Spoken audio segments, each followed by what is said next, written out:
আমার ভোট আমার অধিকার। बिहार का चुनाव खत्म नहीं हुआ था कि बंगाल में चुनावी पारा हाई हो गया। ममता बनर्जी ने भारतीय जनता पार्टी सरकार और चुनाव आयोग के खिलाफ हल्ला बोल दिया है। जी हाँ, या फिर ऐसे कहें कि मोर्चा खोल दिया है तो गलत नहीं होगा। सड़कों पर उतरकर सरकार के खिलाफ भयंकर विरोध प्रदर्शन कर रही हैं और खुले मन से कह रही हैं कि चाहे मेरा गला काट दो या फिर मुझे जेल में डाल दो, लेकिन असली मतदाताओं के नाम मत काटो। ये कहना है ममता बनर्जी का। तो क्यों ममता बनर्जी ऐसे बयान दे रही हैं और क्यों बंगाल चुनाव की आग अभी धधकने लगी है, इन सभी सवालों का जवाब आज हम आपको देंगे और साथ में बंगाल में चल रही नई सियासी प्लानिंग के बारे में भी बताएंगे। वैसे ही बंगाल की राजनीति हमेशा से गर्म रही है, लेकिन अब ये उबाल पर है। चुनाव आयोग ने हाल ही में पश्चिम बंगाल समेत 12 राज्यों और केंद्र शासित प्रदेशों में वोटर लिस्ट की विशेष गहन पुनरीक्षण करने की बात कही है, यानी कि एसआईआर शुरू कर दिया है। ये प्रक्रिया 28 अक्टूबर से चल रही है और ब्लॉक लेवल ऑफिसर्स, जिन्हें बीएलओ कहते हैं, वो घर घर जाकर फॉर्म बांट रहे हैं। चुनाव आयोग का यह कहना है दोस्तों कि ये सिर्फ मतदाता सूची को साफ सुथरा बनाने के लिए है, जिसमें से मृतकों के नाम हटाना, डुप्लीकेट एंट्रीज निकालना और नए वोटर्स को जोड़ना शामिल है। लेकिन दोस्तों, पश्चिम बंगाल की मुख्यमंत्री ममता बनर्जी से वोट बंदी बता रही हैं। उन्होंने इसे नोटबंदी की तरह एक सुपर इमरजेंसी करार दिया है, जो सवाल उठाता है कि क्या ये सच में मतदाताओं को परेशान करने की साजिश है या ममता बनर्जी की चुनावी रणनीति का कोई हिस्सा। आइए इसे परत दर परत खोलने की कोशिश करते हैं। दोस्तों, पश्चिम बंगाल विधानसभा का कार्यकाल अगले साल खत्म हो रहा है और मार्च अप्रैल 2026 में चुनाव होने वाले हैं। ये चुनाव 294 सीटों पर होंगे और पिछले 2021 के चुनाव में तृणमूल कांग्रेस ने 213 सीटें जीती थी, जबकि भाजपा को 77 सीटों से संतोष करना पड़ा था। लेकिन अब तस्वीर बदल रही है। ममता बनर्जी ने सिलीगुड़ी में एक प्रशासनिक बैठक के बाद मीडिया से बात की और केंद्र सरकार पर जमकर बरसी। उन्होंने कहा, भाजपा के नेतृत्व वाली केंद्र सरकार एसआईआर के नाम पर लोगों को परेशान कर रही है। जैसे नोटबंदी थी, वैसे ही एसआईआर वोटबंदी है। ये सुपर इमरजेंसी का एक रूप है।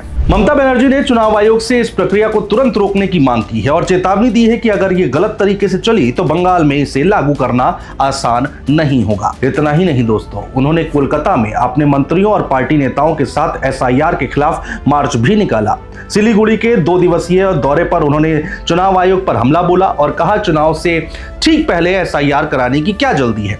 मतदाता सूची का पुनरीक्षण 2-3 महीनों में पूरा नहीं हो सकता, इसे जबरन थोपा जा रहा है। उन्होंने आम लोगों से कहा है कि डरने की जरूरत नहीं। राज्य सरकार हर डीएम और बीडीओ को निर्देश दे रही है, एसआईआर की वजह से कोई विकास कार्य न रुके। जिनके दस्तावेज बाढ़ में खो गए वो राशन कार्ड या स्वास्थ्य कार्ड दिखाकर अपना नाम जुड़वा सकते हैं। लेकिन सवाल यहां पर यह है, क्या ये निर्देश चुनाव आयोग की प्रक्रिया को रोक पाएंगे? दोस्तों, ममता बनर्जी अभी से बंगाल चुनाव को लेकर कमर कस चुकी हैं। बीजेपी सरकार के खिलाफ मोर्चा खोल दिया है। सड़कों पर अपने पार्टी के नेताओं और कार्यकर्ताओं के साथ उतर गई हैं। उन्होंने एसआईआर को लेकर कहा कि ये राज्य के लोगों को बदनाम करने की साजिश है। केंद्र सरकार चुनाव आयोग के साथ मिलकर वोट चोरी कर रही है और न केवल ममता बनर्जी अकेले बल्कि उनकी पूरी सेना। पार्टी का हर एक नेता और मंत्री इस रिपोर्ट के खिलाफ विरोध प्रदर्शन कर रहा है। ममता बनर्जी ने तो साफ कह दिया है कि इसके लिए आप मुझे जेल में डालो या फिर सिर काट दो, मैं इसे लागू नहीं होने दूंगी। वैसे दोस्तों, आपको एक बात बता दें, एसआईआर वाले 12 राज्यों में करीब 51 करोड़ वोटर्स हैं जहां ये प्रक्रिया चल रही है। इस काम में 5.33 लाख बीएलओ और 7 लाख से ज्यादा बीएलए राजनीतिक दलों की ओर से लगाए गए हैं। एसआईआर के दौरान बीएलओ और बीएलए वोटर्स को फॉर्म देंगे। वोटर्स को उनकी जानकारी मैच करवानी है। अगर 2 जगह वोटर लिस्ट में नाम पाया जाता है तो उसे एक जगह से कटवाना होगा। अगर नाम वोटर लिस्ट में नहीं है तो जुड़वाने के लिए फॉर्म भरना होगा और संबंधित डॉक्यूमेंट्स देने होंगे। हाल में बंगाल में एसआईआर के डर से 9 मौतें रिपोर्ट हुई हैं, जिनमें 5 सुसाइड शामिल हैं, जिसको लेकर कांग्रेस ने सुप्रीम कोर्ट में चैलेंज किया है और सुप्रीम कोर्ट ने चुनाव आयोग से जवाब मांगा है। तमिलनाडु और पुडुचेरी जैसे राज्यों में भी विरोध हो रहा है। इस पर ममता बनर्जी ने कहा है कि अगर एक भी नाम कटा तो हम भाजपा सरकार गिरा देंगे। आप मेरा गला काट सकते हो, जेल भेज सकते हो, लेकिन वोट का अधिकार नहीं छीन सकते। उन्होंने पूर्व मुख्य चुनाव आयुक्त टी.एन. शेषन का जिक्र कर कहा कि आयोग जनता के लिए काम करे, ना कि सरकार के लिए। मौजूदा आयुक्त ज्ञानेश कुमार पर उन्होंने तंज कसा कि वो सिर्फ जी सर कहते हैं। अगर दोस्तों डेटा की बात करें तो 2021 चुनाव में वोटर टर्न आउट 81.7% था और महिलाओं ने ममता को मजबूत सपोर्ट दिया।